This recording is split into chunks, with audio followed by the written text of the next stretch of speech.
If you made it this far, welcome to my channel. This is the first episode of Everybody Eats, and we're definitely doing an adult version of some spiked hot apple cider that can also be served cold. You're going to need 10 apples, 3 cinnamon sticks. I also do ground cinnamon, half a tablespoon of that, a cup and a half of sugar, more sugar if you like it sweet, an orange, and some ground cloves. So I also add whole cloves because I'm just extra like that. But you can keep it simple.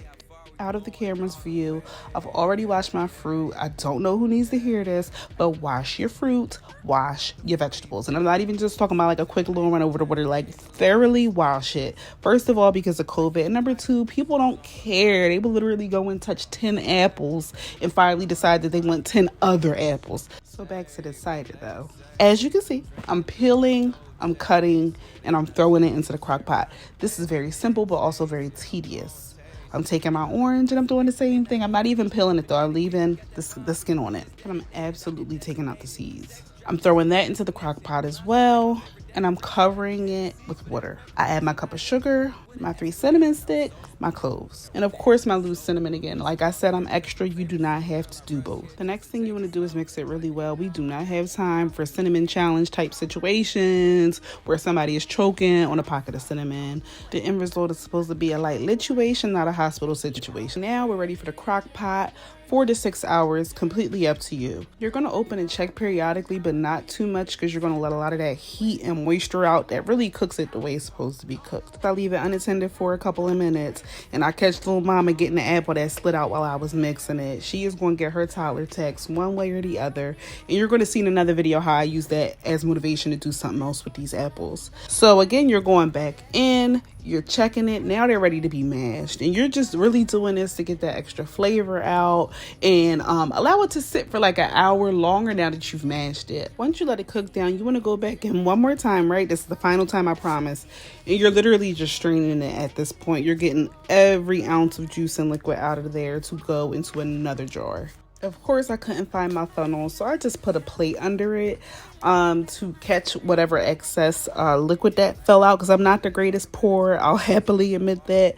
And I didn't want to put it in the sink because, of course, like I said, I want to keep all of that excess, but I didn't realize I actually made too much, which is fine.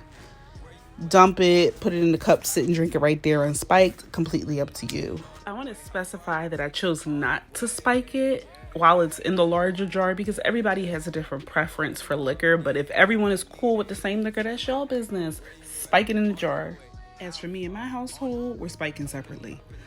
So now we're ready to actually do the beautiful presentation part of this, and you just want to mix it up again because all of that cinnamon is going to settle. I actually threw a whole cinnamon stick in there. I'm just big on flavor, extra, extra, extra, better, better, better. That's just me.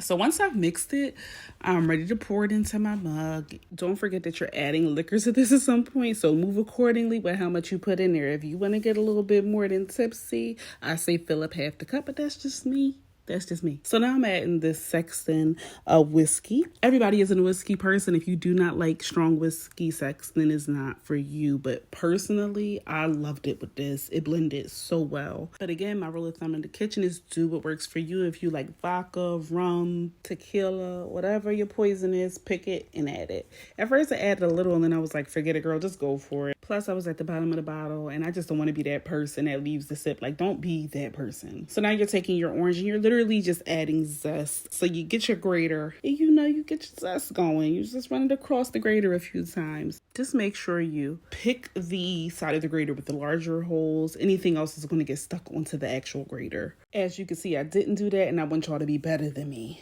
I want y'all to learn from my lessons. Even when I'm by myself, I have this thing for aesthetics. So of course I'm extra and I add a full star of anise to it just because it looks beautiful. I think it just adds to the entire essence.